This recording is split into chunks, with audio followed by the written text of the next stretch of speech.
एक अभी कुछ समय पहले एक बहुत ही डिस्टर्बिंग रिपोर्ट आई है जिसमें अमेरिका के सीआईए ने की एक लीक है जो कि कुछ समय पहले फाइनेंशियल टाइम जो कि लंदन का बहुत प्रेस्टिजियस अखबार है उसमें छपी। फिर उसके अलावा और दूसरी जगहों पे भी उसके ऊपर काफ़ी डिस्कशन हो रहा है।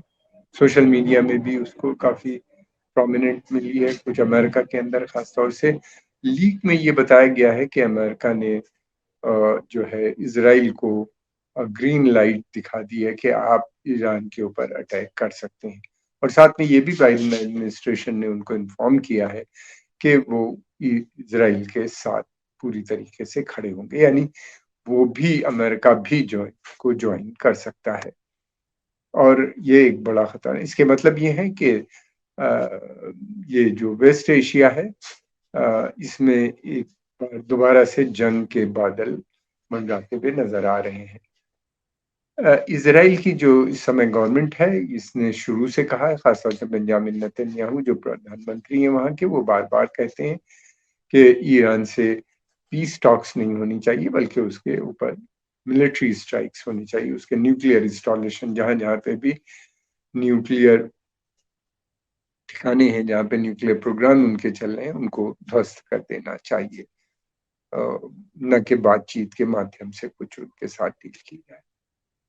और दूसरी तरफ ये है कि जो इससे पहले एडमिनिस्ट्रेशन था, ट्रंप एडमिनिस्ट्रेशन ने जो ओबामा समय के समय में जो डील हुई थी, उससे अमेरिका बाहर आ गया उनके कहने पे। और फिर उसके अलावा ये भी है कि अमेरिका के ईरान के ऊपर और नए सैंक्शंस लगा दिए गए। लेकिन इसके बदले में ईरान ने अपना जो न्यूक्लियर इनरिचमेंट प्रोग्राम है, उसको बढ़ा के 60% के करीब कर दिया। ये रिपोर्ट कहाँ तक कितनी सही है इसके बारे में अभी कोई जानकारी नहीं है। मगर दूसरी तरफ एक रिपोर्ट ये भी है जो ये बात को बताती है कि अमेरिका जो है अब चाइना के साथ बहुत ज़्यादा बातचीत के माध्यम से मसले को फ्रीज कर देना चाहता है। वहीं पे बहुत ज़्यादा एंटी चाइनीज़ रेटरिक जो चल रही थी अ अ वहाँ के ऊपर ताइवान को लेके, उसमें कुछ कमी नज़र आती है। इसी के सीआईए डायरेक्टर ने भी एक सीक्रेट विजिट वहाँ की थी, जिसमें उन्हीं ने बातचीत की चाइनीज़ ऑफिशियल से। इसके अलावा जैक सलिवन जो वहाँ के नेशनल सिक्योरिटी एडवाइज़र हैं, उनके भी स्टेटमेंट आए हैं। और जैक सलिवन का भी रिसेंटली ईरान को लेके भी आया है स्टेटमेंट। उन्हीं ने भी कहा है कि इज़राइल को पूरा हक है अपने को डिफेंड करने के लिए। और अगर ऐसा होता है तो बेसिक मोर और लेस यही है कि अमेरिका उनका साथ देगी। इज़राइल जो है वो अमेरिका का सबसे ज़्यादा ट्रस्टेड एलाई है। और उसका अमेरिका की पॉलिसी ये है कि वो चाहता है कि उसकी मिलिट्री सुपीरियॉरिटी उस पूरे क्षेत्र में बनी रहे। ईरान एक ऐसा देश है जो लगातार इज़राइल की मिलिट्री सुपीरियॉरिटी को चैलेंज कर रहा है, जो इज़राइल को बर्दाश्त नहीं है। दूसरी तरफ ये भी है कि इज़राइल के जितने मेजर कंबैटेंट जो थे, जो भी इमर्ज करता था, उसको इज़राइल ने जंग के माध्यम से या बातचीत के माध्यम से पीस ट्रीटी करके उनको न्यूट्रल कर दिया है। तो उसका कोई खतरा इस समय जो है पश्चिमी एशिया में नहीं है। केवल एक ही कंपटीटर है जो ईरान है। वो नहीं चाहता कि ईरान जिस तरीके से लगातार अपना मिलिट्री क्षेत्र में या साइंस एंड टेक्नोलॉजी में प्रोग्रेस कर रहा है, या दूसरी तरफ न्यूक्लियर प्रोग्राम जो उसका काफ़ी डेवलप है, ईरान उसको वो चाहता है। ईरान का मानना ये है कि उसका न्यूक्लियर प्रोग्राम जो है वो पीसफुल पर्पस के लिए है, न कि न्यूक्लियर वेपन। उनके जो सुप्रीम लीडर आयतुल्लाह खमैनी ने भी कहा कि न्यूक्लियर वेपन जो है ये वेपन ऑफ मास डिस्ट्रक्शन है, हम इसको कभी नहीं बनाएंगे, धर्म इस बात की परमिशन नहीं देता। ये बार-बार इस बात को रिपीट कर रहे हैं। लेकिन ईरान इज़राइल की शुरू से पॉलिसी ये रही है और जो स्टेटमेंट्स हमेशा उसने शुरू किए हैं कि ईरान का न्यूक्लियर प्रोग्राम जो है वो मिलिट्री कंपोनेंट है उसमें, और वो वेपन बनाने की कोशिश करते रहते हैं। इस तरह से उनको उसने कहा। देखिए, अगर मसला ये है कि अगर जंग होती है ईरान के ऊपर, इजराइल अगर मिलिट्री स्ट्राइक, एयर स्ट्राइक्स उनके ठिकानों पे करता है, तो ये जंग केवल सीमित इजराइल और ईरान के बीच में नहीं रहेगी, बल्कि ये उस पूरे क्षेत्र में फैल जाएगी। और उसके मतलब ये है कि अमेरिका भी उसमें उतर आएगा।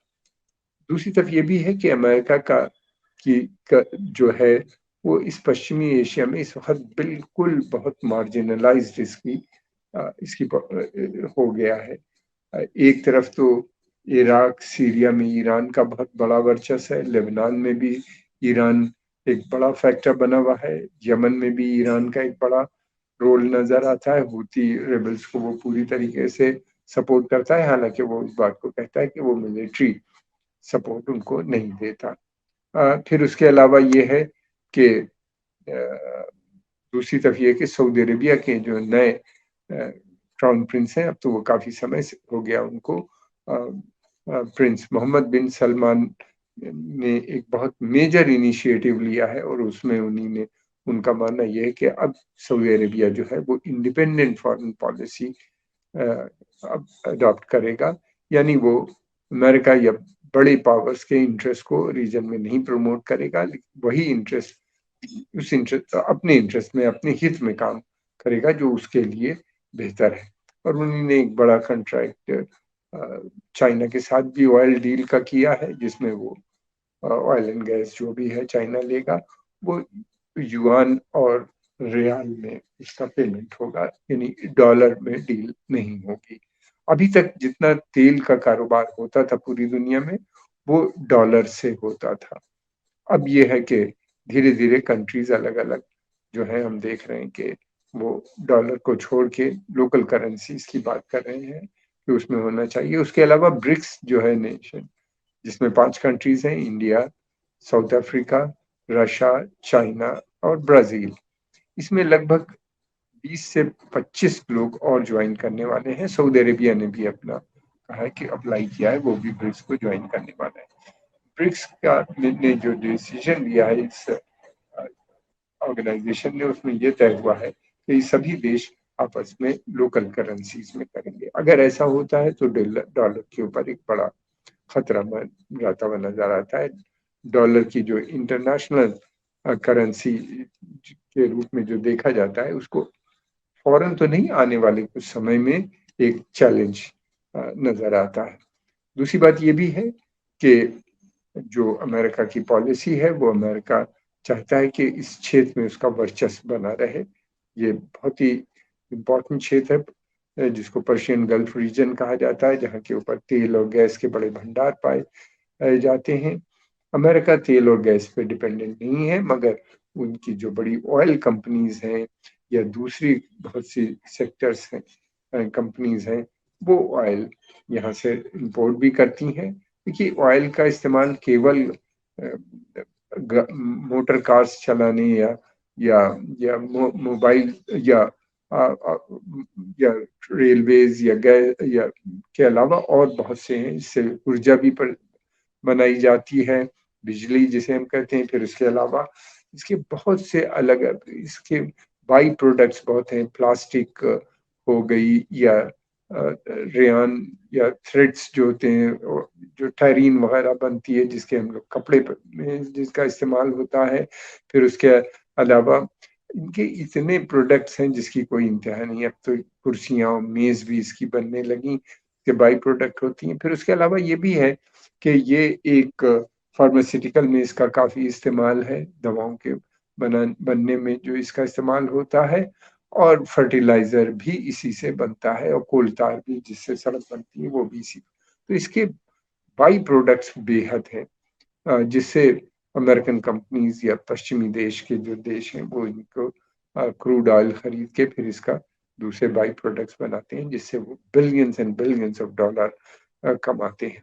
तो उनके लिए ये क्षेत्र बहुत इंपॉर्टेंट है, जिसको अमेरिका इसी के सऊदी अरेबिया में अगर मेजर कोई चेंज आता है पॉलिसी का, और वो इंडिपेंडेंट फॉरेन पॉलिसी करते हैं, यानी अमेरिका से के साथ साथ दूसरे देशों से भी, जैसा कि प्रिंस सलमान ने कहा कि वो अब रशिया और चाइना से भी अपने संबंध बना रहे हैं, और फिर उसके अलावा ये भी है कि उनका मानना ये है कि तेल की जो कीमतें हैं, वो वहाँ के लोकल कंट्रीज़ ही तय करें, ना कि अमेरिका जैसे पहले करता था, वो उसके फ़ेवर में भी नहीं है।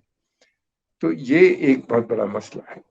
मैं समझता हूँ कि अगर ईरान अटैक करता है, दूसरी बात ये है कि अगर अमेरिका इस जंग में उतरता है, तो उसके लिए सऊदी अरेबिया का जो एयर बेस है वो बहुत इम्पोर्टेंट है, जहाँ से उसने इराक की जंग लड़ी या उससे पहले और दूसरी जगहों पे भी उस एयर बेस का हुआ था। ये एयर बेस जो है अमेरिकन ने ही बनाया था, स्टेट ऑफ आर्ट के इक्विपमेंट उसके अंदर लगे हैं, जो अमेरिकन जिनको अच्छी तरह से जानते हैं उनका इस्तेमाल करना, और उन्हीं के देश के हैं, उनके पायलट्स भी वहाँ के हैं। तो देखना यह है कि क्या सऊदी अरेबिया इस बात पे राज़ी होगा कि वो अमेरिका को एयरबेस अलाउ करे ईरान के खिलाफ इस्तेमाल करने में। बहुत सी चीज़ें हैं, एक दूसरे से इसके तार जुड़े हुए हैं, जो आने वाले समय में जिसके बारे में पता चलेगा। लेकिन एक चीज़ है कि ये वार बहुत डिवास्टेटेड होगी। इसके अंदर भी मुझे नहीं लगता कि जो ऑब्जेक्टिव्स हैं, वो अमेरिका या इज़राइल अपने पूरे कर पाएगा। इसलिए कि जो उसका बेसिक ऑब्जेक्टिव है वो है रिजीम चेंज। रिजीम चेंज के लिए वो पहले रिजीम को कमज़ोर करते हैं, फिर उसके बाद उसको उसके ऊपर अटैक करके, जैसे इराक में हुआ था कि 10 साल 12 साल तक सद्दाम हुसैन के रिजीम के ऊपर सैंक्शंस लगा के नो वार ज़ोन क्रिएट करके नॉर्दर्न इराक में, और फिर उसको धीरे-धीरे मिलिट्री इकोनॉमिक सैंक्शन की वजह से इराक बहुत कमज़ोर हो गया था, और फिर उसके बाद वहाँ पे रिजीम चेंज होने करने में।